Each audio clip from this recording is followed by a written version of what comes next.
నమస్తే మిత్రులారా, నేను మీ జనం టీవీ శంకర్. గతంలో బీఆర్ఎస్ ప్రభుత్వం 2 దఫాలుగా తెలంగాణ రాష్ట్రాన్ని పరిపాలించింది, అప్పుల రాష్ట్రంగా చేసిందని చెప్పేసి అందరూ అంటున్నారు.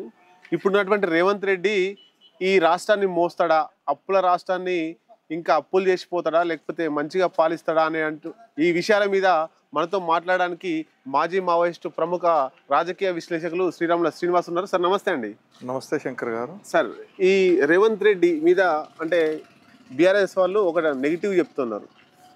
ఈయన చేయలేడు, మధ్యలో ఎత్తేసిపోతారని చెప్పేసి రాజకీయ వర్గాలు కూడా చర్చ నడుస్తూ ఉంది. అసలు అప్పుల రాష్ట్రాన్ని మొన్న శ్వేతపత్రం కూడా విడుదల చేసిర్రు. అంటే నిజంగా హ్యాండిల్ చేయగలుగుతాడంటారా రేవంత్ రెడ్డి? అయితే ఇక్కడ మొత్తం మీద జనాలలో కొంత అనుమానాలు, పోతే మేధావులలో కూడా ఒక చర్చలు, ఈ అప్పుల కుప్పై ఉన్న ఈ పరిస్థితులలో రేవంత్ రెడ్డి 5 సంవత్సరాలు తన పరిపాలనని సాగించగలుగుతాడా, అట్లాగే 6 గ్యారంటీలకు సంబంధించింది ఏదైతుందో వీటిని అమలు చేయడం సాధ్యమవుతుందా అనే కొన్ని ప్రశ్నలు ముందుకు రావడం అనేది జరుగుతుంది. నిజానికి తెలంగాణ రాష్ట్రం ఏర్పడినప్పుడు మిగులు బడ్జెట్ తోటి ఏర్పడింది. మిగులు బడ్జెట్ తోటి ఏర్పడిన తెలంగాణ అప్పులన్నీ కుప్పలుగా మార్చడం చేసిండ్రు. అప్పులు అవసరమే, అభివృద్ధి చేయాలనుకున్నప్పుడు అప్పులు అవసరమే. అయితే అప్పులు అనేది కూడా ఆదాయం అనే దాంతో లేకుండా అప్పులు అనే అంశాన్ని ముందు పెట్టుకుని అప్పులు చేయడం అవసరం అనే సిద్ధాంతాన్ని చేయడం కరెక్ట్ కాదు. అప్పు చేసినప్పుడు ఆదాయం కూడా చూడాలి. ఆ ఆదాయం అనేది లేనట్లయితే అప్పు కుప్పలుగా పెరిగి అది ప్రజలకు భారంగా మారడానికి అవకాశం ఉంటుంది. నిజానికి గత 10 సంవత్సరాల్లో విద్యుత్ ఛార్జీలు విపరీతంగా పెంచిండ్రు, అట్నే ఆర్టీసీ ఛార్జీలు పెంచిండ్రు, వైన్ షాపులు విపరీతంగా పెంచిండ్రు. ఆ వైన్ షాపులకు సంబంధించిన దాంట్లో కూడా మద్యం ధరలను విపరీతంగా పెంచడం జరిగింది. ఇట్లా ఈ రకంగా చూసుకుంటూ పోతే రాష్ట్రంలో బీఆర్ఎస్ ప్రభుత్వం ధరలు పెంచడం అనేది మనకు బాగా కనబడుతుంటుంది. మొదటి 5 సంవత్సరాల్లో అంత కనపడదు, కానీ రెండో 5 సంవత్సరాల్లో ధరలు పెంచడం అనేది కనబడుతుంది. సామాన్యుల మీద భారం పడింది. సేమ్ సిచ్యువేషన్లో కేంద్రంలో కూడా పెట్రోలు, డీజిల్, గ్యాసు ఈ రకంగా అన్ని నిత్యావసర వస్తువులలో ధరలు పెంచడం అనేది మనకు కనబడుతుంటుంది. ఇది ప్రజలకు మోయలేని భారంగా మారింది. ఈ మోయలేని భారం ఏదైతుందో తగ్గించడానికి మరి లేదా అనుకున్నప్పుడు ఖచ్చితంగా ఉన్నది. నిజానికి మన భారతదేశంలో వ్యవసాయం ప్రధానంగా ఉన్న పరిస్థితి. పరిశ్రమలను వ్యవసాయాన్ని 2 అనుసంధానం చేసుకుంటూ 2 కాళ్ళ లెక్క. ఒక కాలు ముందుకేసినప్పుడు ఇంకొక కాలు ఎట్లయితే సపోర్ట్ చేస్తుందో, ఈ కాలు తీసినప్పుడు ఇంకొక కాలు దానికి ఎట్లయితే సపోర్ట్ చేస్తుందో ఆ విధంగా వెళ్ళాల్సిన అవసరం ఉంటుంది. ఇదే క్రమంలో ఉద్యోగ భర్తీ కూడా నిజానికి ఇటు రాష్ట్ర ప్రభుత్వం కానీ అటు కేంద్ర ప్రభుత్వం కానీ ఇక్కడ 1,00,000 ఉద్యోగాలు సంవత్సరానికి భర్తీ చేస్తామని వీళ్ళు చెప్పిండ్రు, అక్కడ 1 కోటి ఉద్యోగాలు భర్తీ చేస్తామని వాళ్ళు చెప్పిండ్రు. ఇవేవి కూడా అమలు జరగలే. పోతే రైతు బంధు పేరుతోటి ఇవాళ రియల్ ఎస్టేట్ వ్యాపారం చేసే వాళ్లకు, విదేశాలలో ఎన్ఆర్ఐలుగా ఉన్న వాళ్లకు, పెద్ద భూస్వాములకు, మంత్రులకు, రాజకీయ నాయకులకు లక్షల రూపాయలు వచ్చే విధంగా రైతు బంధు అనేది డిజైన్ చేయటం జరిగింది. ఈ రైతు బంధు అనేది ఎట్లుండాలి, రైతుకు బంధువుగా ఉండాలి. అట్నే సేమ్ టైంలో కౌలు రైతులకు కూడా అది వాళ్ళు చేస్తున్న దానికి సపోర్టింగ్ ప్రైస్ అనేది ఇవ్వాల్సిన అవసరం ఉంటుంది.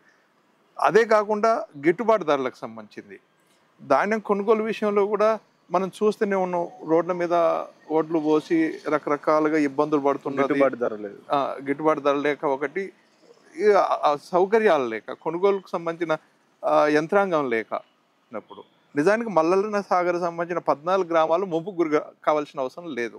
సెంటు భూమి పోకుండా దాని పక్కనే ఏదైతే ముంపు గ్రామాలు ఉన్నాయో ముంపు గ్రామాల పక్కనే 14 కిలోమీటర్ల పొడవు, ఒక 5-6 కిలోమీటర్ల వెడల్పుతోటి నిజాం పరిపాలనని అక్కడ భూగర్భ జలాలని పెంచడం కోసం దేవి చెరువు, నల్ల చెరువు, మల్లన్న చెరువు, అంకటి చెరువు అని ఈ రకంగా అనేక చెరువుల్ని కట్టడం జరిగింది. అట్లనే అంటే ఇప్పుడు మాతుకుపల్లి నుంచి గిరాయిపల్లికి పోతున్నప్పుడు 2 గంటలు ఉంటాయి, తిమ్మారెడ్డిపల్లి నుంచి పల్లిపాడుకు పోతున్నప్పుడు 2 గంటలు ఉంటాయి. అట్లా ఈ చెర్లకు గుట్టలకు అనుసంధానం చేసినట్లయితే మల్లన్న సాగర్లో ఏ 50 టీఎంసీ కోసం చెప్పబడుతుందో ఈ 50 టీఎంసీల నీటి కోసం 14 గ్రామాలను నిర్వాసనలు చేసినారు. వాళ్ళకి నష్టపరిహారం ఇవ్వకుండా భూములను కోల్పోయి, ఇండ్లను కోల్పోయి, ఊర్లను కోల్పోయి నానా అగసాట్లు పడుతుండ్రు. ఆ పరిస్థితి లేకుండా అక్కడే 150 టీఎంసీలు కూడా నిల్వ చేయడానికి అవకాశం ఉండే. అయితే ఇప్పుడు మల్లన్న సాగర్ మీద ఏదైతే ఖర్చు చేసిందో దాంట్లో 5 నుంచి 10% నిధుల్ని ఖర్చు చేస్తే అక్కడ ఏర్పాటు చేసుకోవడానికి అవకాశం. ఎందుకు అంటే నిర్వాసితులు ఎందుకు 14 గ్రామాలకు ఎందుకు కోల్పోవాల్సి వచ్చింది? కేవలం కేసీఆర్ కోసమేనా? కేసీఆర్ యొక్క అనాలోచిత పోతే ఆయన ఇంకా ఎవరు చెప్పి నిన్నారు. తనే సుప్రీం, తన ఆలోచనే మొత్తం ఇక్కడ అమలు జరగాల్సిందే. మంత్రులు జీరోనే, అధికారులు డమ్మీనే. కాబట్టి అదే పరిస్థితి ఇప్పుడు ఇవాళ అధికారులు కానీ కాంట్రాక్టర్లు కానీ మొత్తుకుంటుంది అదే కదా. కాబట్టి ఇలాంటివి తగ్గించగలిగితే అట్నే అదే సమయంలో ప్రతి గ్రామంలో గవర్నమెంట్ ల్యాండ్స్ ఉన్నాయి. దాదాపు ఒక 500 ఎకరాలకు సంబంధించిన గవర్నమెంట్ ల్యాండ్లో సోలార్ ఇన్స్టలేషన్ చేస్తే ఒక సంవత్సరంలో 120 కోట్ల ఆదాయం వస్తుంది. 120 కోట్ల ఆదాయాన్ని ఆ గ్రామానికి సంబంధించిన నిరుద్యోగుల్ని ఉద్యోగాలు భర్తీ చేయడానికి అవకాశం ఉంటుంది. అట్లనే విద్యని, వైద్యాన్ని బలోపేతం చేయడానికి అవకాశం ఉంటుంది. అట్లనే వేస్టేజ్ ల్యాండ్ చాలా ఉన్నాయి. ఈ వేస్టేజ్ ల్యాండ్లో ఈ ఫలవృక్షాలని లేదా ప్రజ ఉపయోగమైన పంటలు పండించడానికి ఉపయోగించుకోగలిగినప్పుడు బ్రహ్మాండంగా పనిచేసుకోవడానికి అవకాశం ఉంటుంది. ఇప్పుడు రోడ్ల పొంటున్న పెద్ద పెద్ద చెట్లను తీసేసి రోడ్లు వెడల్పు కార్యక్రమంలో చేసినప్పటికీ దాని పక్కన పెడుతున్న చెట్లు ఎందుకు పనికిరాని చెట్లు పెడుతున్నారు.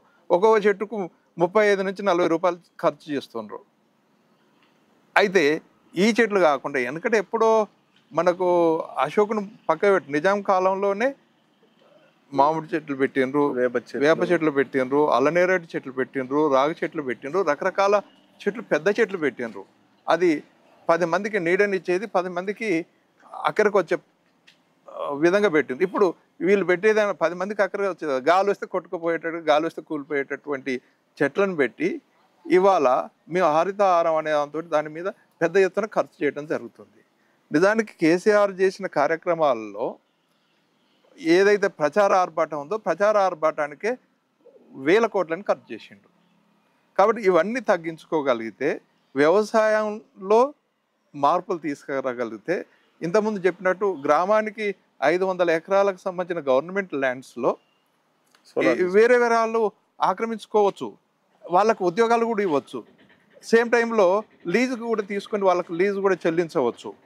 ఇదంతా చేసినా కూడా 120 కోట్లలో ఒక 20 కోట్లు ఖర్చు పోయిన 100 కోట్లని ప్రజోపయోగానికి ఉపయోగపడడానికి అవకాశం ఉంది. ఇదే విషయాన్ని రేపు అవసరమైతే ప్రభుత్వంతో కూడా చర్చించడానికి నేను సిద్ధమవుతున్నా. రేపు ఇక్కడ ఏదైతే జనాల్లో ఉన్న సందిగ్ధాలు, సందేహాలు, చర్చలు ఇవన్నీ నివృత్తి చేయాల్సిన అవసరం ఉంది. వీటి మూలంగానే ఈ ప్రభుత్వం ఇక పడిపోతుందనో, కూలిపోతుందనో, పనిచేయదనే దాంతో అనడం కాదు. ఇవాళ రేవంత్ రెడ్డి స్థానంలో ఇంకా మరెవరు ఉన్నా కూడా, ఏ పార్టీ ఉన్నా కూడా రీసోర్స్ ఉన్నాయి. కాబట్టి రీసోర్స్ను ఉపయోగించుకొని ఇక్కడ ప్రజలకు సంబంధించిన 6 గ్యారంటీలే కాదు, ఇంకా అనేక సంక్షేమ కార్యక్రమాలని చేపట్టడానికి అవకాశం ఉందనే దాంతో ఘంటాపదంగా చెప్పొచ్చు.